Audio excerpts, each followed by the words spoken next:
Good morning, my love. So here we go again. Let's talk about synastry. And in this video, I want to talk about overlays, synastry overlays. That means we're taking one person's chart and the other person's chart, and we're looking at a particular planet, and then we see where that planet falls in the other person's chart. Now, today we're talking about Venus. So what does it mean if your Venus falls into your partner's first house, second house, third house, and so on? Also, of course, you can look at it the other way around, where your partner's Venus falls in your first house, second house, third house, and so on. So what does it mean if Venus is in the partner's first house?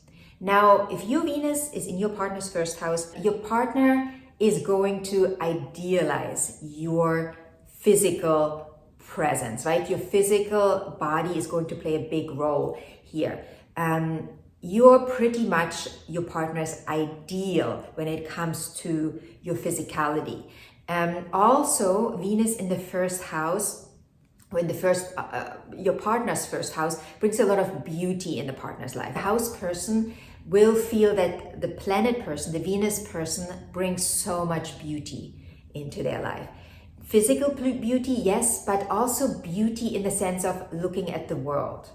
The world just seems like a much more beautiful place now with the Venus person in their life. Now, Venus in the partner's second house is a beautiful placement, because this is often a placement where we gain status, where our worth, our physical worth, meaning our belongings, our financial wealth, is growing with the help of the partner. So if your partner's Venus is in your second house, then this can come with financial gain, very much. We also feel like our partner brings us worldly possessions. With this partner, we can often amass physical, worldly possessions in a greater way. So worldly gains in form of money, possessions, particularly money and possessions, is going to be one manifestation of this placement. Now, Venus in the third house, Venus in the partner's third house, or your Venus in your partner's third house, or your partner's Venus in your third house. This is an aspect that brings in a beautiful understanding when it comes to communication, right? Communicating is going to be so much easier with that person. The understanding, the love for communication is going to be in the spotlight here. Even if we are not the most communicative person, like let's say you are not, or your partner is not, the most communicative. They are usually, they are much more quiet. With you, they will open up. They will feel safe. They will feel animated to communicate much more. This is a beautiful aspect for communication. So if you have that in your chart, then your relationship will have a much easier time to communicate. If there are problems, it's much easier to resolve them through communication. Of course, there can be difficult aspects to Venus, but in general, this is a beautiful aspect for communication. Now, Venus in the fourth house is you feeling absolutely at home with your partner. This is a beautiful feminine energy to be brought into the fourth house. The fourth house is family, it's home, it's your personal life. Venus in there, it's like you feeling your partner is bringing the beauty into your home. And this can be quite literal, right? Like you might attract a partner that beautifies your home, like in a very literal way where they redecorate everything. But this is also an energy that brings in a very feminine energy into the home, where we really feel like we feel at home. We feel really at home. There is like a beingness. There's not a harshness. This partner brings in the lightness into our life, where we just feel beautiful. We just feel beautiful. We want to come home to that energy. We can't wait to come home to that energy. It's an energy also where we like to have beautiful things around in our home.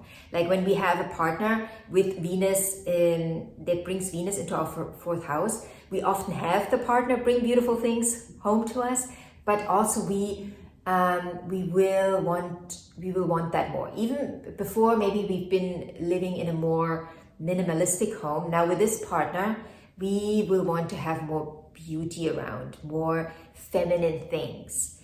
This could also be a partner that literally spoils us with a beautiful home.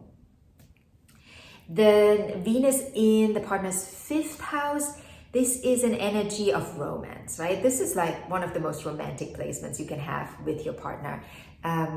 This is you planning beautiful dates with your partner. This is also a very playful energy where you and your partner, you can have fun wherever you go.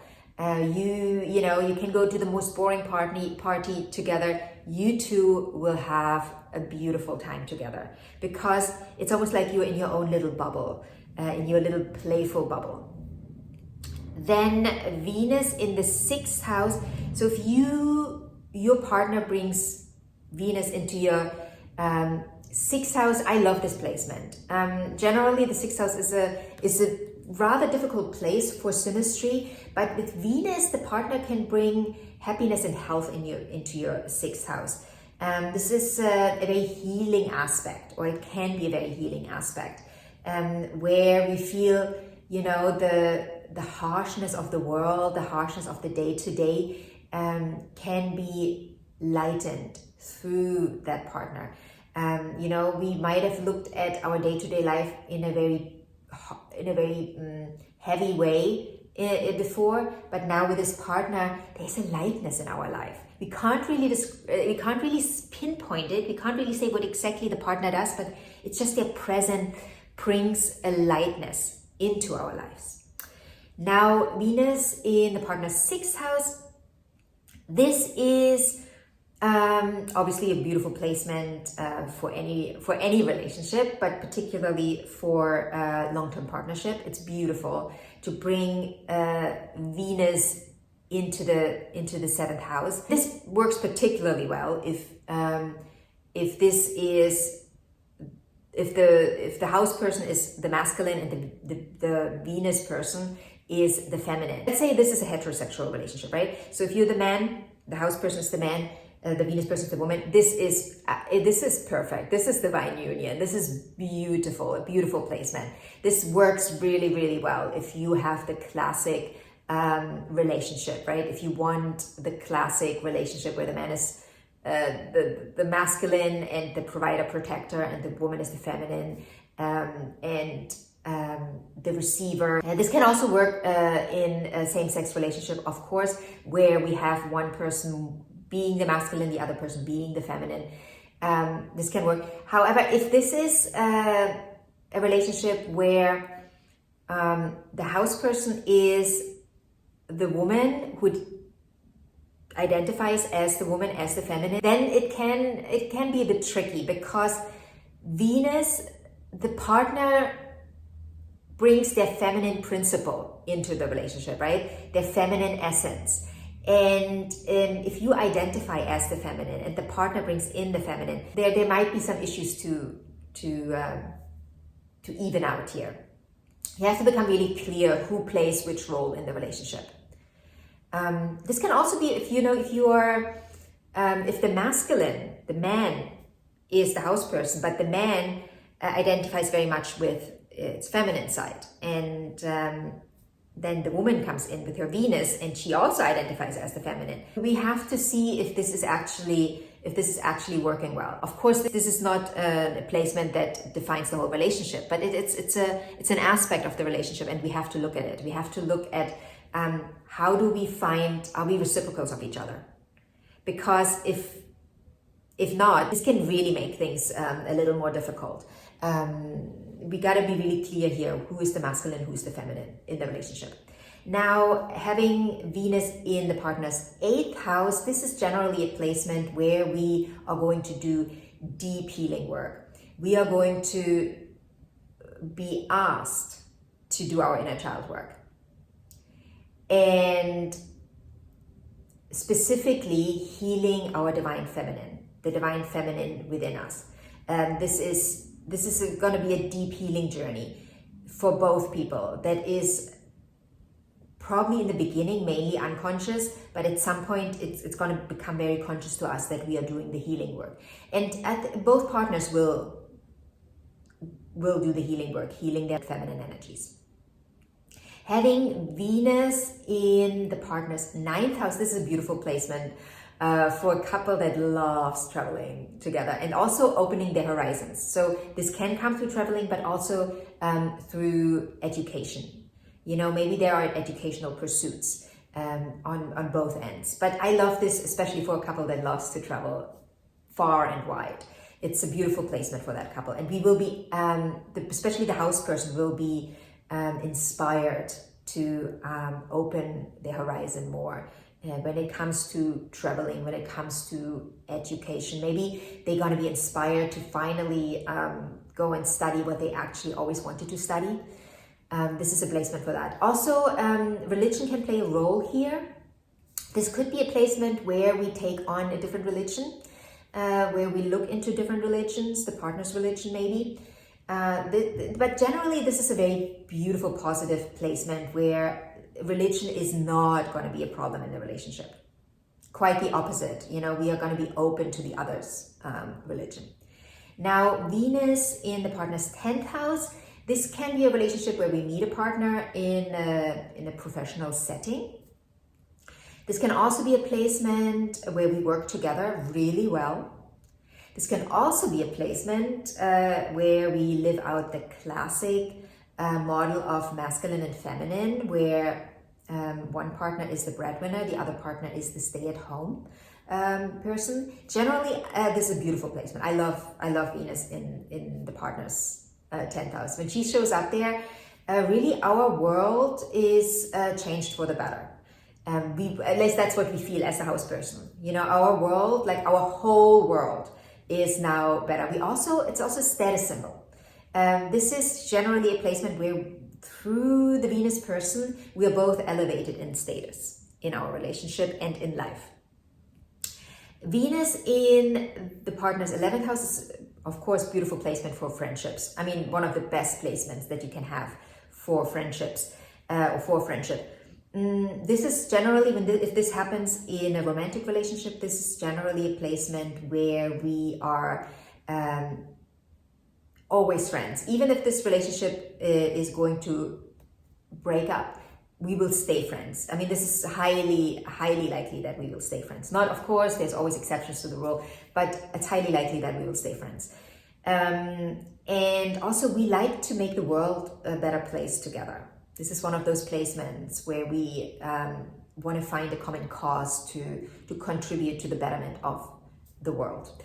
Then Venus in the 12th house, everything, when it comes to synastry, everything 12th house related is generally a little more tricky. Venus is no example or exception, I should say.